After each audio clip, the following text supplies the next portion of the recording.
Begitulah ceritanya. Lepas tu antara pengajaran dan panduan dan hukum yang dapat kita ambil daripada hadis ni banyak sangat. Antaranya ialah satu, orang kafir sama ada ahli kitab atau bukan ahli kitab, seperti Thumamah di dalam hadis di atas, boleh masuk ke dalam masjid. Itu Imam Bukhari nak bayak. Bahkan dia buat tajuk suku ni di belakang ni, bab orang musyrik masuk ke dalam masjid. Bukan ahli kitab, musyrik. Ahli kitab ni ingat lagi. Ahli kitab ni sembelih dia pun kita boleh makan, dengan orang perempuan dia pun kita boleh menikah. Kalau ahli kitab zaman tu, orang musyrik ni berat sikit, tapi orang musyrik pun boleh. Sebab Thumamah ni musyrik, masuk dalam musyrikin dia ni, bukan ahli kitab. Jadi boleh masuk dalam masjid. Imam Bukhari pendapat dia gitu lah. Dalam masalah ni kita akan bincang panjang sana lah, tapi secara ringkasnya dapatlah kita sebutkan, iaitu Imam Malik kata tak boleh belakang, semua masjid tak boleh. Lepas tu ni khusus dengan Nabi, kata dia. Banyak dia pasal tu. Ni khusus dengan Nabi SAW. Jadi orang lain tak boleh buat. Masjid mana-mana pun dalam dunia ni tak boleh kita masuk orang kafir. Orang tawanan, kau tidak tawanan, kau tak boleh. Sekat luar dia tidak benarkan. Kalau Masjidil Haram lagilah. Itu sah pendapat. Pendapat yang kedua, pendapat Imam Syafi'i. Ramai juga berpendapat lagu ni, iaitu semua masjid boleh masuk kecuali Masjidil Haram. Tak boleh masuk. Semua masjid lain boleh masuk lah. Masuk dalam keadaan terkawal lah. Dalam keadaan terkawal. Tak boleh dia masuk, dia pakai skop. Tak boleh. Tak boleh benar. Kalau lagu tu dia nak masuk, ambil kain, tudung kepala sikit, masuk. Itu caranya. Kita kena kawal lah. Boleh masuk, tapi dalam keadaan terkawal. Tak boleh masuk Masjidil Haram. Imam Abu Hanifah dan Imam Bukhari semua masjid boleh. Masjidil Haram pun boleh, kalau perlu.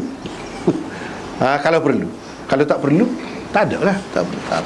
Masuk, orang kafir masuk dalam masjid tak apa. Itu cara Imam Bukhari pegang. Sebab apa? Dia kata ni tadi, Nabi sendiri ni bekas orang kafir dalam masjid. Kalau kita nak kata mansuh, dak, sahabat dulu ada buat juga lagu ni. Dia berpandukan hadis ni lah. Jadi orang kafir boleh masuk. Tak kira ahli kitab kau, bukan ahli kitab kau, kafir gapo kau, agama gapo kau, tak apa. Dia masuk dalam masjid. Masjid tu tempat berkat. Mudah-mudahan Tuhan akan buka pintu hati dia untuk masuk Islam. Dia masuk. Dia nak tengok gapo. Imam Bukhari lain cara dia. Tapi kalau setengah-setengah mazhab tu kan tak boleh kita beri Quran kepada orang kafir, tak boleh. Haram. Terjemahan takut dia buat ganda-ganda kan. Ya, orang kafir ni pun banyak macam juga, seperti orang kita jugalah kan. Hak mana hormat kepada buku juga dia simpan molek.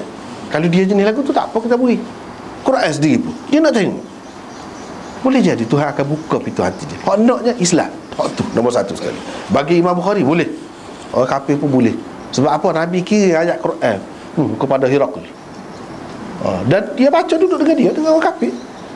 Boleh. Apa tak boleh kita beri kepada orang kafir? Mudah-mudahan itu menjadi sebab untuk dia masuk Islam. Tapi kena tengoklah. Kalau nampak dia tu ganah, nampak dia tu benci sangat kepada Islam, boleh jadi bakar seperti yang berlaku sekarang ni, seboh tu kan. Tak boleh beri kalau lagu tu. Kalau kita tahu dah dia tu sayang kita, dia ni memang buku dia jaga molek, dengan terhormat, dengan beradab, kalau lagu tu dia nak. Kalau dia nak, bagi tak apa.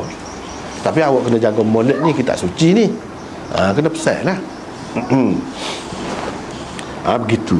Masuk dalam masjid mana-mana tak apa. Jadi kita akan bincang dengan panjang lebar apabila sampai tempat dia. Masing-masing dalil hujah masing-masing itu. Hak dia kata Masjidil Haram tak boleh, dia pegang dengan hak mana. Hak dia kata boleh belakang masjid, dia pegang dengan hak mana. Dan hak mana paling kuat, kita akan bincang akan datang. Sebab ada bab suku. Tapi kesimpulan yang dapat kita buat di sininya secara sepintas selalu, Orang kafir, tak kira kafir gapo pun boleh masuk dalam masjid. Dibawa masuk dalam masjid pun boleh. Macam ni dibawa masuk dalam masjid. Mungkin orang kata pula, itu dibawa masuk, kalau masuk sendiri tak boleh. Itu kita akan bincang akan datang lah. Dah boleh berlaku.